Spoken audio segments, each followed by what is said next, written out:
মাত্র কয়েক সপ্তাহের ব্যবধানে সংঘটিত হয়েছে অন্তত 15টি চুরি ছিনতাই লুটপাটের ঘটনা। এসব ঘটনার মধ্যে রয়েছে থানার মাত্র কয়েকশো গজ দূরে ভাই ভাই ইলেকট্রনিক্সের কোটি টাকার পণ্য লুট, এছাড়া 3টি বাড়িতে একসঙ্গে চুরি, চেতনানাশক ব্যবহার করে স্বর্ণালংকার ও নগদ অর্থ লুট, মাছের প্রকল্পে ভাঙচুর ও নিরাপত্তা কর্মীকে অপহরণের মতো ঘটনা। আমি বলতে চাই হচ্ছে এখন বর্তমানে সোনাগাজীর যে অবস্থা খুবই নাজুক অবস্থায় আছে, মানে বিশেষ করে আইনি বিষয়টা প্রশাসনের কি পরিমাণ তদারকি আছে, এটা যদি অপরাধ বাড়ে তার মানে প্রশাসনের তদারকি কম, আবার অপরাধ যারা করে তারা অল্প কিছুদিনের মধ্যে আবার বের হয়ে চলে আসে।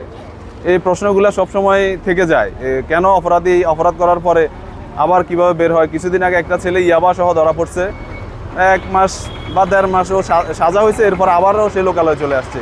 ওই ছেলেটাই আবার আমাদের ঘরে ডাকাতি করছে। আমাদের প্রত্যাশা হচ্ছে প্রশাসনের আরও বেশি যেন তারা আবার আরও বেশি তৎপর হয় এবং যারা আসামি তারা যেন আইনের ফাঁক দিয়ে বের হয়ে আসতে না পারে। গত 27শে আগস্ট আমার বাড়িতে চোরেরা ছাদের উপর দিয়ে উঠে আমার বিল্ডিং ঘরে প্রবেশ করে এবং ঘরের দরজা তালা ভাঙা হয়, ভিতরে রুমগুলোর তালা ভাঙা হয় এবং স্টিল আলমারি ভেঙে সমস্ত জিনিসপত্র তছনছ করা। এবং আমার একটা বাইক ছিল ঘরের ভিতরে তালাবদ্ধ অবস্থা, ওই বাইকটাও তারা নিয়ে যায়। প্রশাসনের সার্বিক সহযোগিতায় 3 দিন পরে আমার বাইকটা উদ্ধার করা হয় এবং যারা এই সমস্ত চোরের সাথে সংঘবদ্ধ আছে তাদেরকে ধরার ব্যবস্থা করতে হয়, না হলে এলাকাবাসী স্বস্তিতে ঘুমাইতে পারবে না, স্বস্তিতে রাস্তাঘাটে চলতে পারবে। ফেনী সোনাগাজী উপজেলার মতিগঞ্জ ইউনিয়নের ভোয়া গ্রামের মোহাম্মদ ফিরোজ আলম গেল এপ্রিল মাসে একদল ডাকাত ঢুকে ঘরে স্বর্ণালংকার ও টাকা পয়সা নিয়ে যায়। তার থানায় অভিযোগ দিল ঘটনার 5 মাস পরেও উদ্ধার হয়নি মালামাল।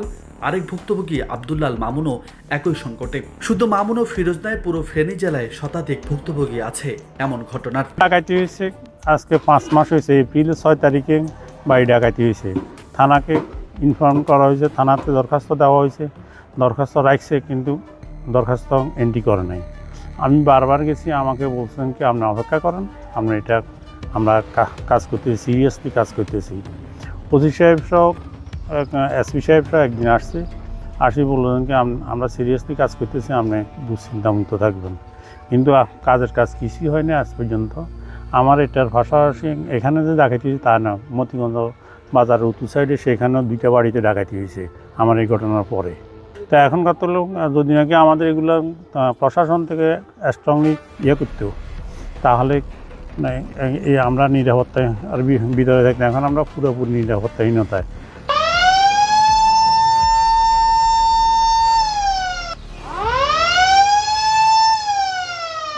ওই দিন রমজানের ঈদের 6 দিন পরে আর কি, রাত্রে তখন 2টা20 আমি রুমে ছিলাম, ঘুমাই নাই, ঘুম আসতেছে না। হঠাৎ করে দেখি যে আমার ঘরের দরজার আওয়াজ হয়েছে, ঠুস করে একটা আওয়াজ হয়েছে। তো আমি কি করে আমার রুমের দরজাটা খুলে ফেলি। খুলতে দেখি যে ডাকাত দল বড় বড় কিরিজ নিয়ে আমার দরজার উপর ঝাঁপটায় পড়ছে। এরপরে কি করে আমি দরজাটা লাগাই ফেলি, বাট দরজা লাগাইছি কিন্তু হুকটা দিতে পারে। এরপরে আমার আব্বু আম্মু রুম থেকে বাইরে যায়, ছোট ভাই বাইরে যায়, ওদেরকে কিরিজ ধরে ফেলছে, মানে চিল্লাচিল্লি আওয়াজ শুনতেছি। পরে আমি হুক লাগাইতে পারি না দরজার, ওরা ধাক্কা দেয়, ওরা ধাক্কা দিয়ে বড় একটা কিরিজ আমার দরজার ভিতরে ঢুকাই দিছে, আমার হাতে লাগছে।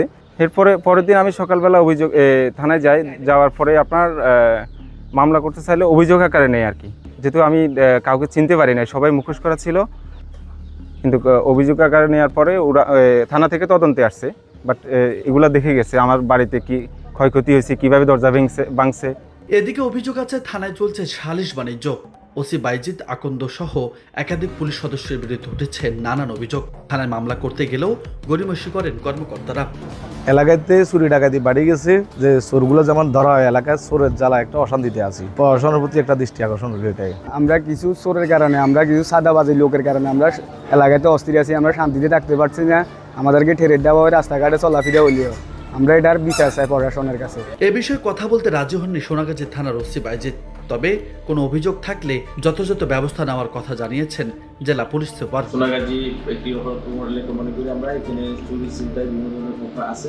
আমরা পুলিশের পক্ষ থেকে অভিযোগ পেলে আমরা আইনগত ব্যবস্থা গ্রহণ করি। যে সমস্ত ইতিমধ্যে চুরি হয়েছে সেগুলো আমরা মামলা রেকর্ড হয়েছে থানায়, এবং সেই পরিপ্রেক্ষিতে আমরা বেশ কিছু চোরকে শনাক্ত করে তাদেরকে আইনের আওতায় নিয়ে এসেছি। তাছাড়া আমরা ইদানিং গত 1-1.5 মাস যাবত বেশ কিছু জামিন পেয়েছে। সেই জামিনের পরিপ্রেক্ষিতে এই চোরগুলো তারা জেলখানা থেকে আবার এলাকায় চলে গেছে।